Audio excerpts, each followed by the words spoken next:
The stars twinkled above the ship, a million lights in the darkness, yet the true nature of the vast universe was hidden behind them, lurking in the silence. On board the black ship, the hum of the engines echoed through the cold metallic halls, a sound so familiar that it became part of the crew's existence. But tonight, something was different. The air was thick with unease, a tension that clung to the walls like an invisible fog. The captain stood at the helm, staring into the abyss of space. His mind, once sharp and calculating, now felt like a battleground, an internal war waging between what was real and what was not. He could hear whispers in the back of his mind, soft at first, like a distant breeze. But as the moments passed, they grew louder, clearer, more insistent. It wasn't his voice. It wasn't even human. Outside the viewport, a massive storm of nebulae and cosmic dust whirled around them. The ship sailed through this celestial sea like a black ghost, unnoticed, unseen. But inside, the crew sensed something was wrong. Their captain, their leader, was not the man he once was. His every decision had become erratic, unpredictable. His eyes, once filled with determination, now glowed with a strange, unfamiliar intensity. It was as if something had taken hold of him, something powerful, something ancient. The crew tried to make sense of it. They gathered in small groups, whispering among themselves, unsure of what was happening to their captain. Had the long years of space travel finally worn him down? Was the isolation getting to him, twisting his mind? They had all been out here for too long, isolated from the rest of humanity, cut off from the familiar world they once knew. But no one could ignore the feeling that something far more sinister was at play. One of the engineers, a young woman with a keen sense for detail, had noticed something strange in the ship's systems. It started with small fluctuations, barely noticeable, like static in the background. But as time went on, these anomalies grew more pronounced. Lights flickered unexpectedly, power surges rippled through the corridors, and equipment that had been functioning fine for years suddenly malfunctioned. And most unsettling of all, the ship's AI began to act oddly, almost as if it were trying to warn them, but in a language they couldn't understand. The captain had dismissed these concerns at first, brushing them off with his usual calm demeanor. But now, in the stillness of his quarters, the whispers had grown louder, their voices clear and distinct. It was calling to him. And he could feel himself slipping, as if his own consciousness was being pulled into a void, overwhelmed by the weight of whatever was controlling him. As the crew gathered in the mess hall, discussing the latest system failures, the captain's presence loomed over them, even though he had not yet entered the room. There was a palpable shift in the atmosphere. Conversations died down as the captain strode in, his footsteps unusually heavy. His gaze swept over the crew, and for a brief moment, his eyes locked with one of them. In that fleeting instant, it was clear this was no longer the man they had once known. His stare was cold, unfocused, like he was looking through them, not at them. The silence stretched, suffocating, until one of the officers dared to speak. "Captain, we've been having issues with the systems we..." The captain's voice cut him off, but it wasn't his usual calm tone. It was flat, distant. "You think it's the systems that are broken?" His voice was a low growl, almost mechanical. "It's not the systems. It's me." The words hung in the air, thick with menace. The crew exchanged nervous glances. They had never heard their captain speak like this. There was something unsettling about his demeanor, something alien. The captain turned abruptly and walked out of the mess hall, leaving the crew in stunned silence. The officer who had spoken earlier glanced at the rest of them, his face pale. "That wasn't our captain," he muttered. "Something's wrong. Something's taken hold of him."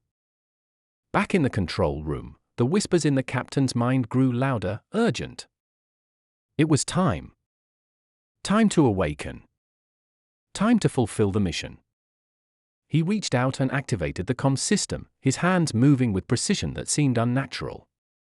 His voice echoed throughout the ship, a command that sent shivers down the spine of every crew member. "We are no longer alone," he said, his voice now tinged with an unearthly resonance. "The ship has been compromised. I have been chosen. The crew stared in disbelief as the transmission ended abruptly. No one moved, no one spoke. It was as if time had frozen. And then, as if on cue, the ship's alarms began to blare. The crew scrambled to their stations, adrenaline pumping through their veins as they tried to make sense of what was happening.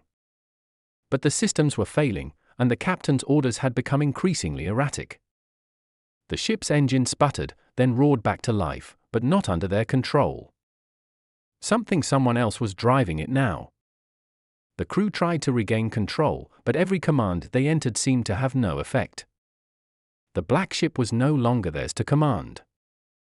In the distance, through the viewport, a ship appeared. It was enormous, a shadowy silhouette against the backdrop of the stars. It didn't belong to any known civilization. It was unlike anything they had ever seen, its shape too perfect, too symmetrical to be of human origin. It hovered just beyond the reach of the ship's sensors, as though it was waiting, watching. The captain's voice crackled over the comm again, this time more forceful, more alien. Prepare for docking. We have guests. No one spoke, no one dared to move. The crew was paralyzed with fear and confusion. The ship was pulling closer to the massive unknown vessel, drawn in like a moth to a flame. The captain's body was still on the bridge, but his mind, his very soul, was no longer his own. It had been taken, hijacked by something far older, far more dangerous than anything they could have imagined. As the black ship neared the alien vessel, a strange humming filled the air. The lights flickered again, and the temperature dropped rapidly. The crew could feel it in their bones, the undeniable sense that something was about to happen, something that would change everything. And then, just as the ship's docking clamps engaged with the alien vessel, the lights went out entirely. In the darkness, the whispers grew louder, filling every corner of the ship, and the crew was left to wonder, was there any hope of saving their captain? Or had he already become something else entirely? Something alien? The doors to the alien ship opened with a slow, agonizing creak. The crew braced themselves for what was to come, but none of them were ready for what awaited them on the other side. The eerie hum of the alien ship filled the black ship's corridors, its vibrations almost too subtle to feel, yet undeniable. The entire crew stood frozen, their breaths shallow as they stared into the black void ahead.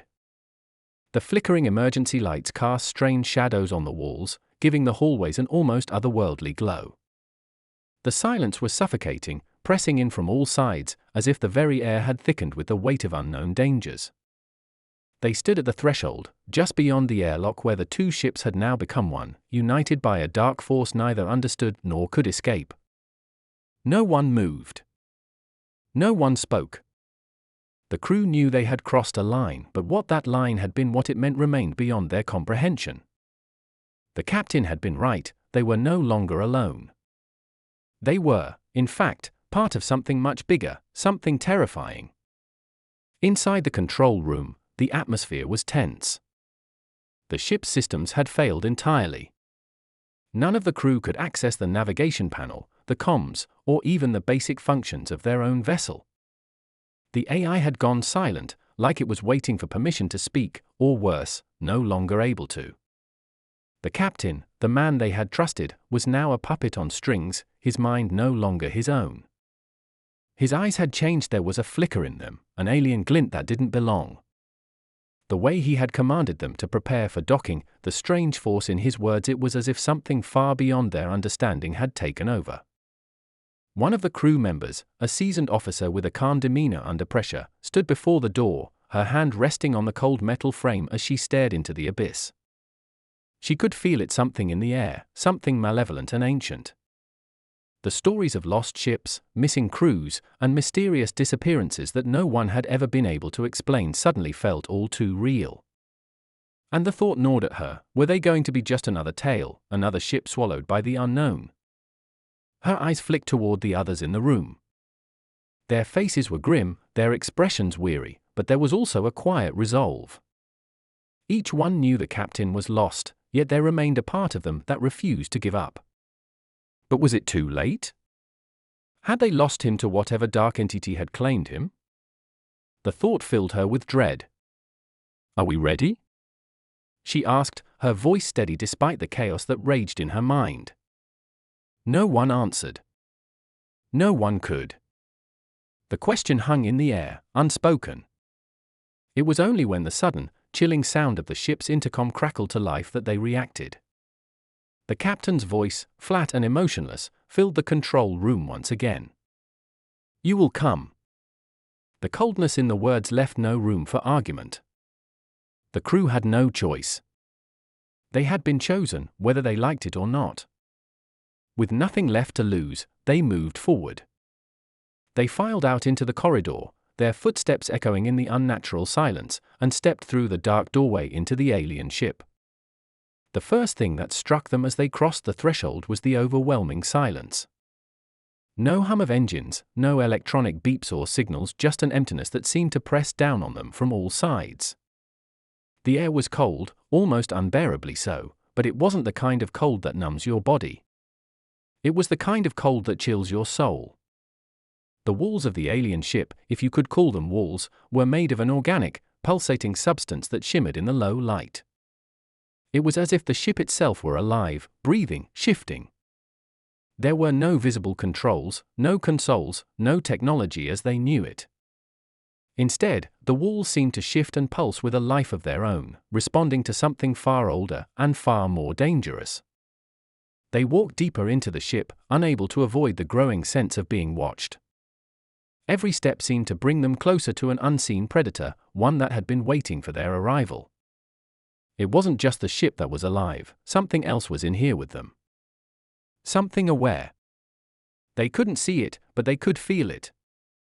And the closer they got to the center of the ship, the stronger that feeling became.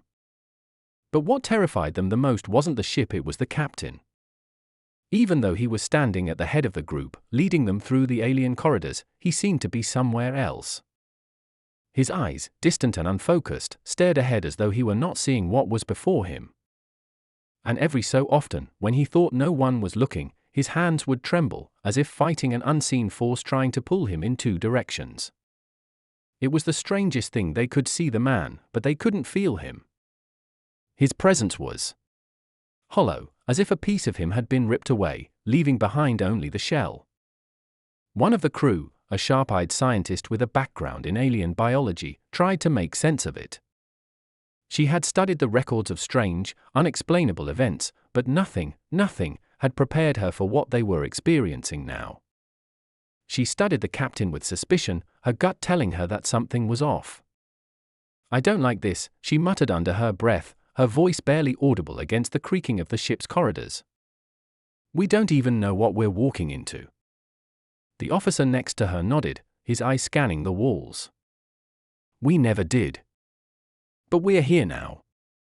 The scientist's mind raced. She had read about the disappearances, the ships lost without a trace, and the stories of alien entities that could possess the minds of their victims. But what if this wasn't just possession? What if the captain had been chosen by something else, something not of this world? The thought struck her like a punch to the gut. Could it be? Could the captain have been marked from the moment they set foot in this part of the galaxy? It would explain everything: the strange behavior, the whispers, the loss of control. And the fact that he now seemed like a puppet under the control of something far darker. And then, just as they reached what appeared to be the center of the ship, a vast chamber so large it seemed to stretch on forever, the air seemed to thicken, almost suffocating. The pulsing walls were now moving faster, the lights flickering in a rhythmic, almost hypnotic pattern. It was as if they had entered the heart of the ship, the very center of whatever it was that controlled this alien vessel. And in the middle of the chamber, the captain finally stopped. He turned slowly, his gaze meeting that of the crew, and for a brief moment, they saw a flash of something human beneath the cold, alien surface. "I'm sorry," he whispered, his voice barely audible. I didn't want this." But before anyone could respond, the walls seemed to close in.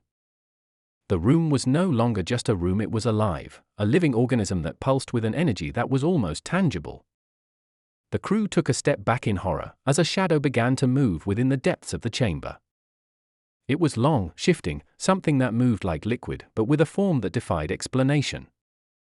And then, in the blink of an eye, it was upon them. The captain's body jerked violently, as if he were being yanked by invisible strings, and a voice deep, resonant, and cold spoke from his mouth. "You shouldn't have come." The crew stood frozen, unable to move, their hearts racing as the alien presence engulfed them. The captain was no longer the captain. He was something else, something they couldn't even begin to understand. The darkness was thick, pressing down on them like a physical weight. It was no longer the silence of deep space, it was the silence of something watching, waiting, something that moved in the unseen corners of the room.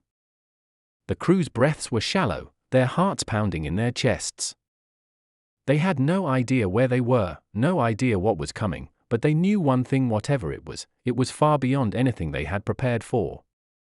The captain, or what was left of him, stood in the center of the room, his body trembling as if struggling to hold onto his own form.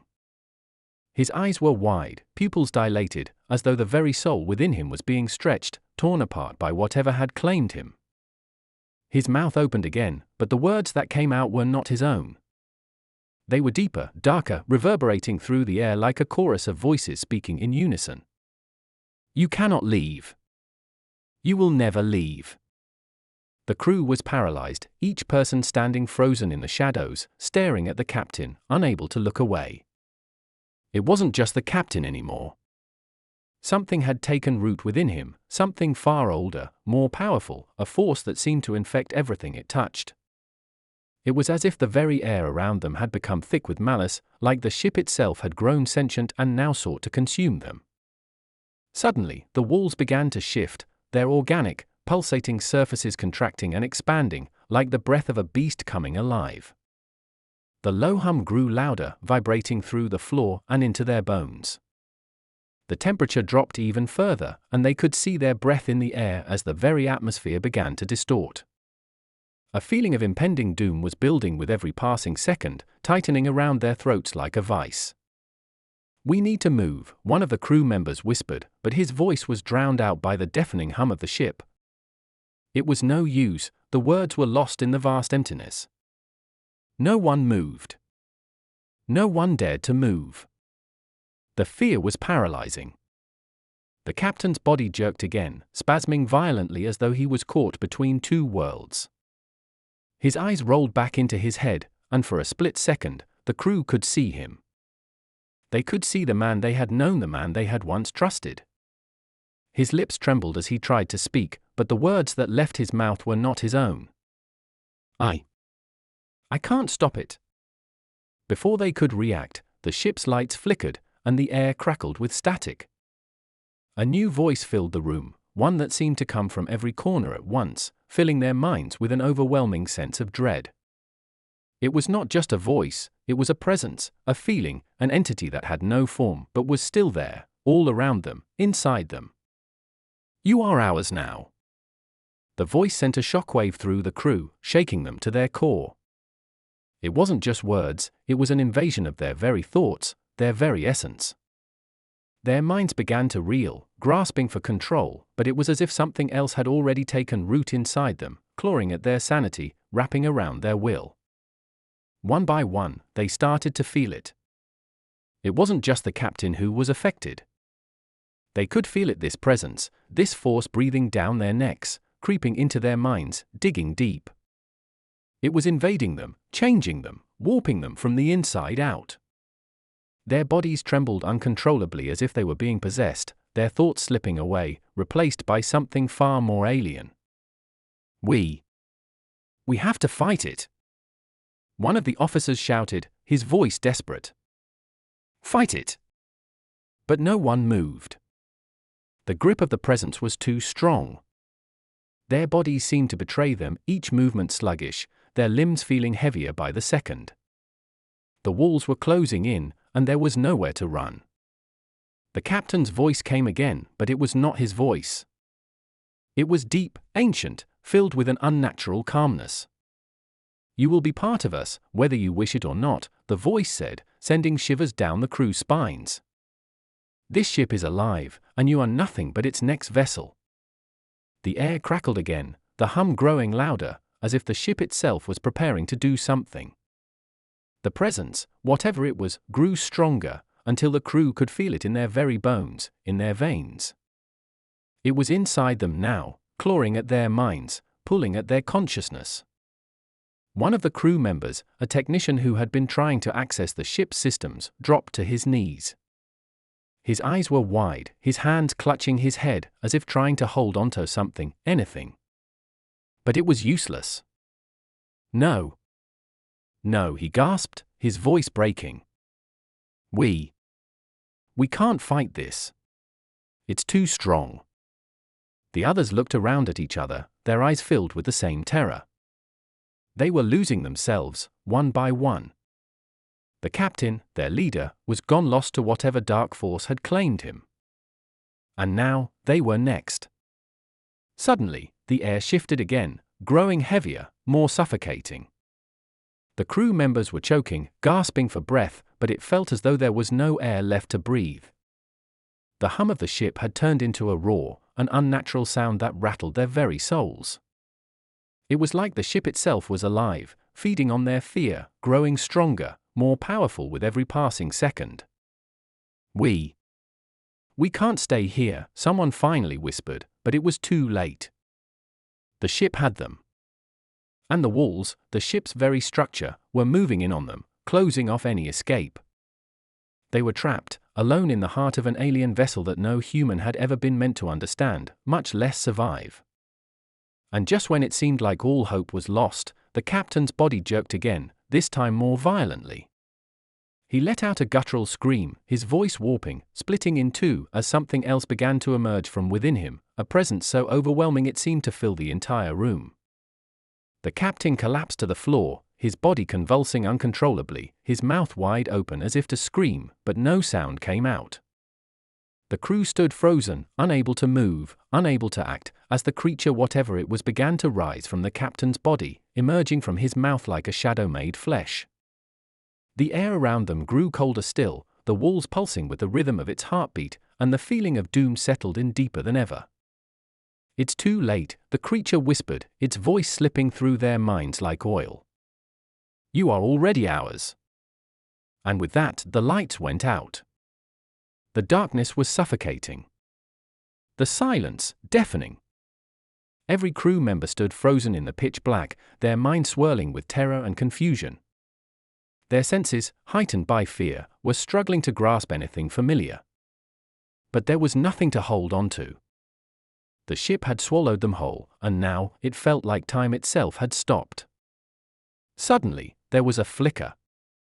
A light, dim at first, like the first spark of a dying ember, and then it grew. The walls around them, once alive with that eerie pulse, began to quiet. The air, which had felt so thick, seemed to loosen, just slightly.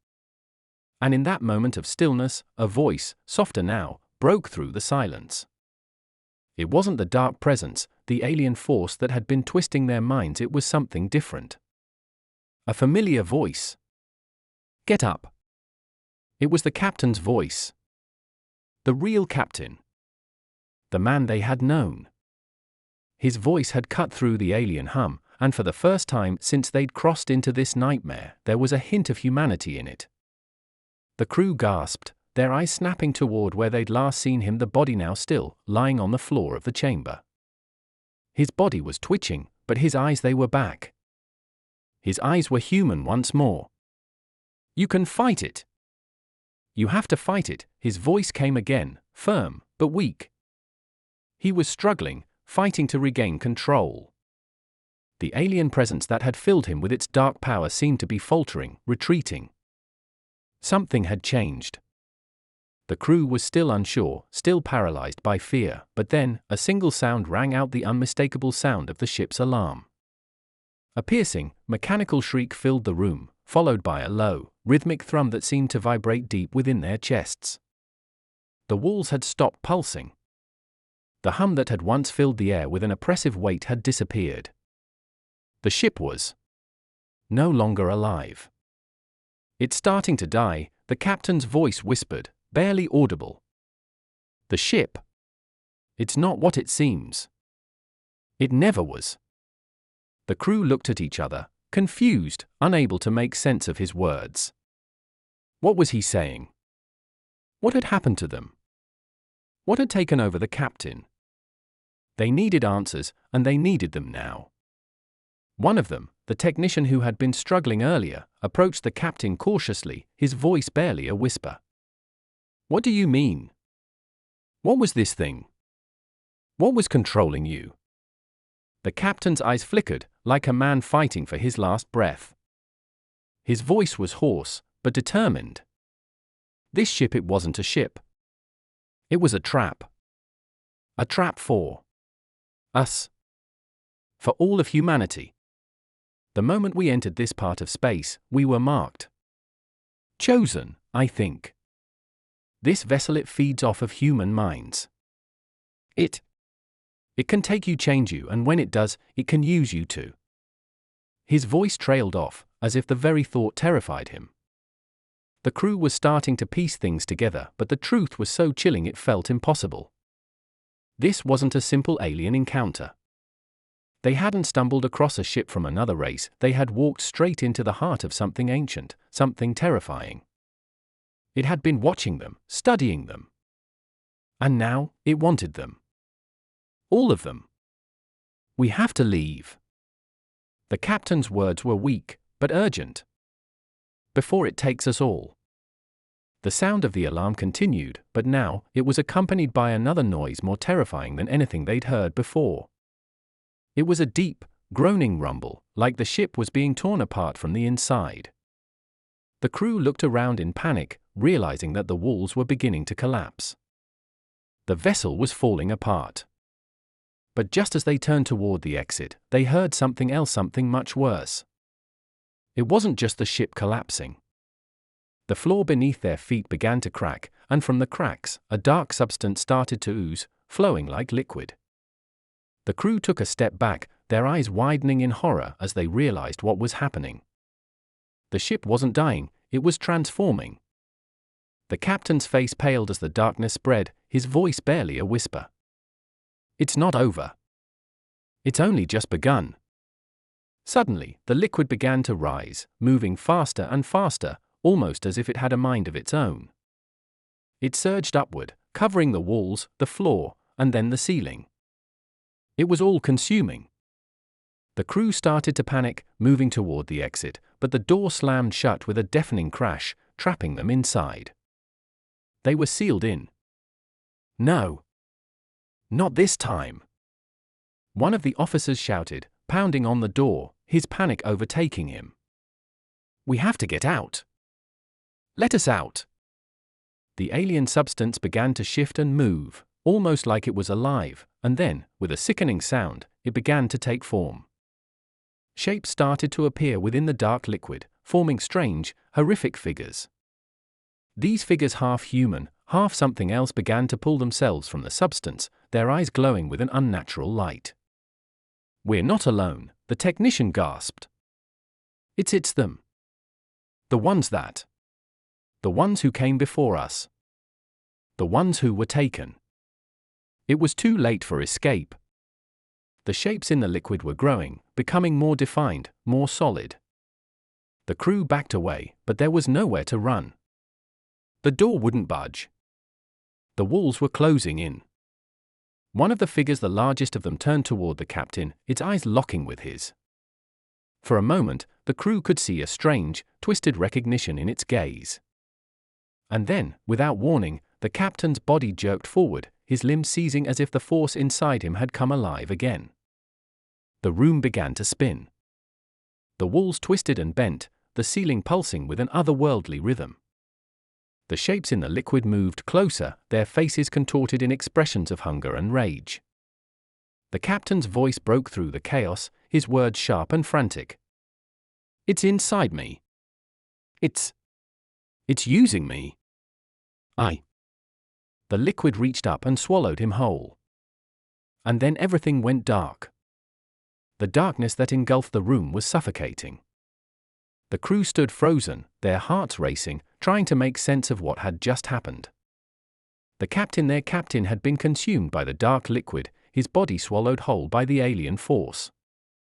It was as if he had never been there at all, nothing but a fleeting memory.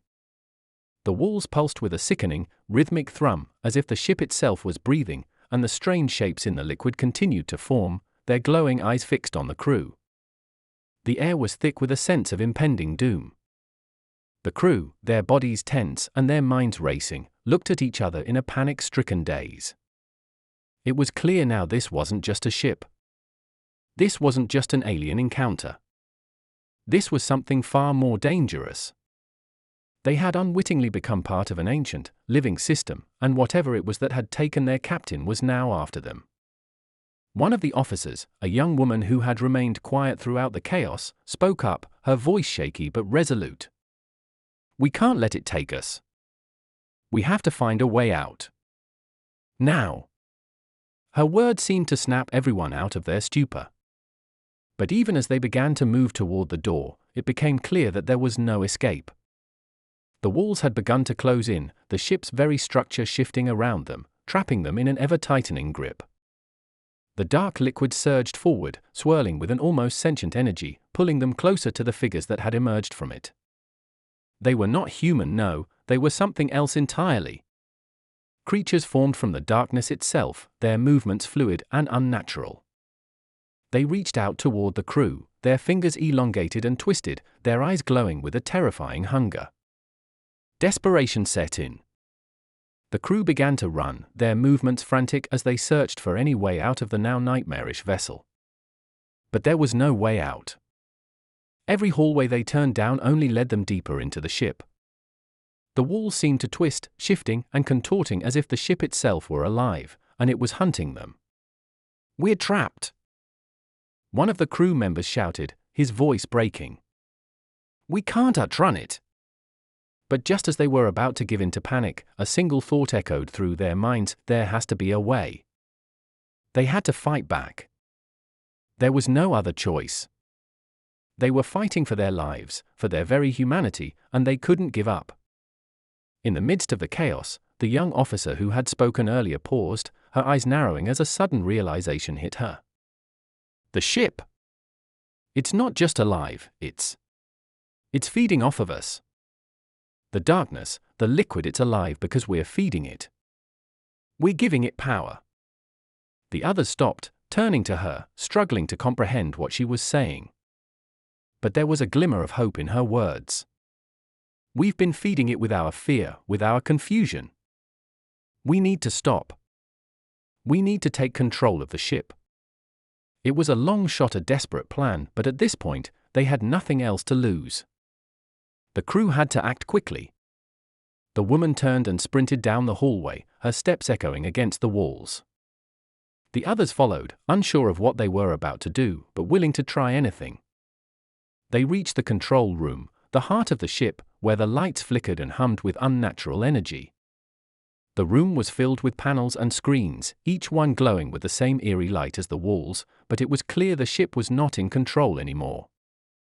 They were. The officer reached the main console and slammed her hand down on the panel, her fingers shaking but determined. A series of lights blinked on, followed by a harsh, metallic screech. The room rumbled as the systems began to respond, as if the ship were waking up or fighting back. "We're in," the officer gasped, her eyes wide with disbelief. "Now, we need to find a way to turn it off. To shut it down."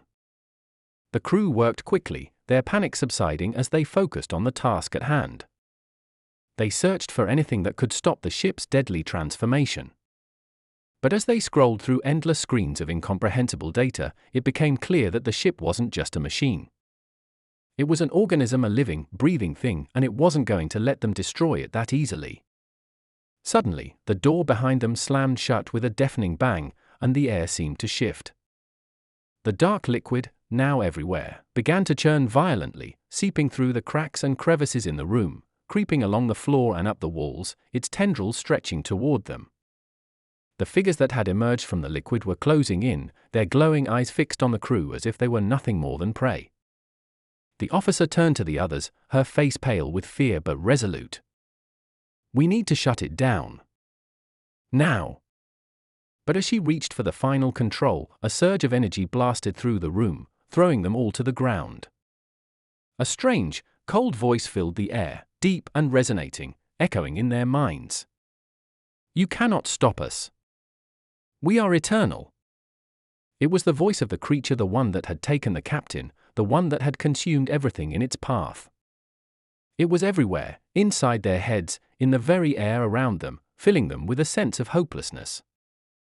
But just as all seemed lost, something unexpected happened. The young officer, her hand still pressed against the control panel, closed her eyes and took a deep breath. Her body stiffened, and she began to speak not in fear, but in defiance. We are not yours. We are not your food. We are human. And you cannot take us. The words echoed through the room, vibrating against the walls. And with them, a shift occurred.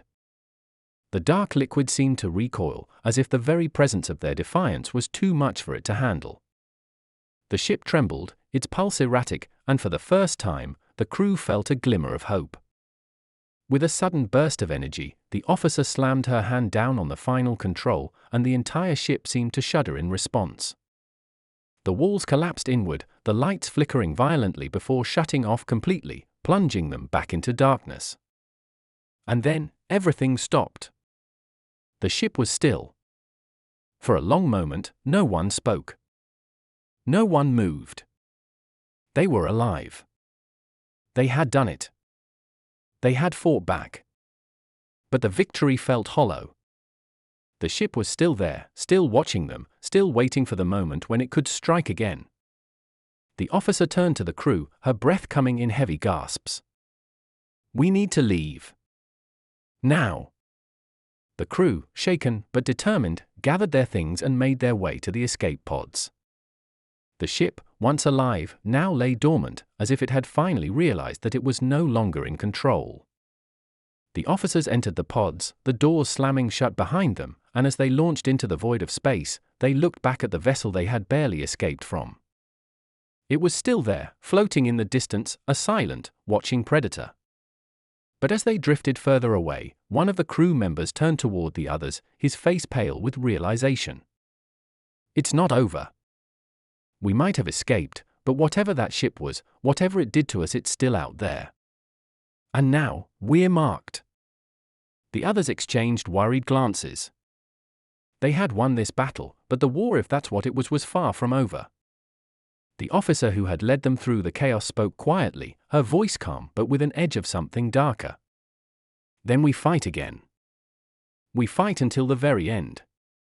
And with that, the crew left the alien ship behind, drifting into the cold expanse of space, uncertain of what lay ahead. But one thing was clear, they would never be the same again. They were marked. And whatever came next, they would be ready.